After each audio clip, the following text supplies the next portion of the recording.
यवतमाळ जिल्ह्यातील पुसद येथे वसंतनगर पोलीस ठाण्याने मोठी कारवाई केली आहे. अवैध देशी बनावटीचे पिस्तूल कट्टा बाळगणाऱ्या 2 तरुणांना अटक करण्यात आली. दिनांक 27 फेब्रुवारी 2026 रोजी दुपारी 12:30 वाजताच्या सुमारास गोपनीय माहितीवरून पोलीस पथकाने वाशिम रोडवरील महिंद्रा ट्रॅक्टर शोरूमसमोर सापळा लावला.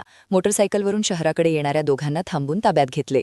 अटक झालेल्या आरोपी गजानन इंगोले वय 23 वर्षे राहणार शिवाजी वॉर्ड पुसद, आदिनाथ संतोष पुलाते वय 22 वर्षे राहणार मांडवा तालुका पुसद. त्यांच्या ताब्यातून सिल्वर रंगाचे जुने देशी बनावटीचे पिस्तूल कट्टा आणि त्यांची मोटरसायकल असा सुमारे 45,000 रुपयांचा मुद्देमाल जप्त करण्यात आला. आरोपींविरुद्ध भारतीय हत्यार कायद्याचे कलम 325 तसेच भारतीय न्यायसंहितेचे कलम 3.5 अंतर्गत गुन्हा दाखल करून तपास सुरू आहे. अपराध क्रमांक 90/2026. ही कारवाई पोलीस अधीक्षक कुमार चिंता, अप्पर पोलीस अधीक्षक अशोक थोरात, सहाय्यक पोलीस अधीक्षक हर्षवर्धन बीजे आणि पोलीस निरीक्षक दिनेश जांभरे यांच्या मार्गदर्शनाखाली झाली. पुढील तपास उपपोलीस निरीक्षक शिवानंद स्वामी करीत आहेत.